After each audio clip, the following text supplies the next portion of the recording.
कि जिस सीट को ये लोग सबसे सुरक्षित मान करके बैठे थे, वो भी हाथ से निकल रही है। योगी जी ने इन लोगों के डर और खौफ के जो अभेद्य किले थे, उन किलों को ध्वस्त कर दिया। योगी जी की सरकार ने किया है उतना सपा बसपा दोनों ही सरकारों के 10 साल में नहीं हुआ।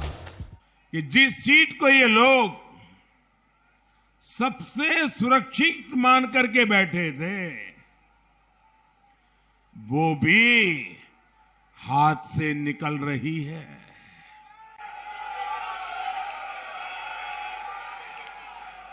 आपको याद होगा, जिस पिता को मंच से धक्के देकर हटाया था, जिसे अपमानित करके पार्टी पर कब्जा जमाया था, उसी से गुहार लगानी पड़ी कि मेरी सीट बचाइए।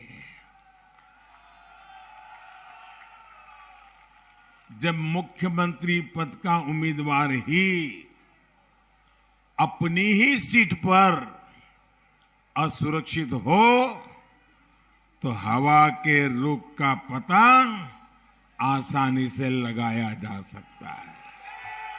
यहां उत्तर प्रदेश में साथियों, 2006 में काशी में बम धमाका हुआ था। संकट मोचन मंदिर भी धमाका किया गया था। वहां के कैंट रेलवे स्टेशन भी हमला किया गया था। तब यूपी में समाजवादी पार्टी की सरकार थी। जब 2013 में समाजवादी पार्टी की सरकार फिर से सत्ता में आई, तो इन लोगों ने शमीम अहमद नाम के आरोपी पर ये बम धमाका का जो चल रहे थे, मुकदमों को वापस लेने का फैसला लिया था। भाइयों बहनों, क्या ये आपको मंजूर है? जिन्होंने काशी में धमाके किए, उनके केस वापस लेने का निर्णय उचित था क्या? ये लोगों को आप कभी भी मौका देंगे तो ये अपनी वारदातें करेंगे कि नहीं करेंगे?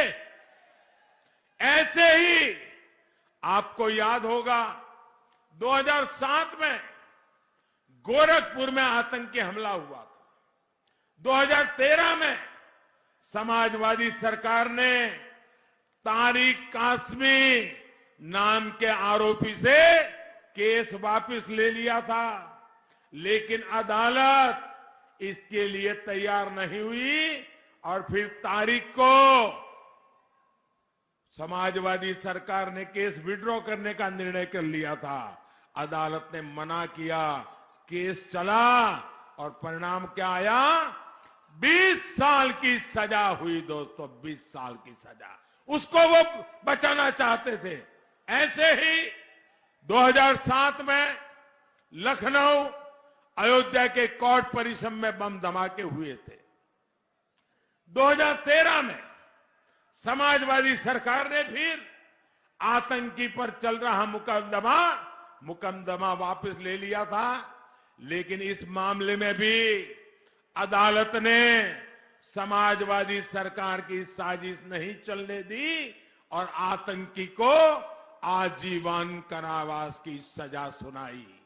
साथियों, आप कल्पना कर सकते हैं, ऐसे ही यूपी में एक तो नहीं बल्कि आतंकी हमलों के 14 मुकदमों में समाजवादी सरकार ने बहुत सारे आतंकवादियों से मुकदमे वापस लेने का फरमान सुना दिया था।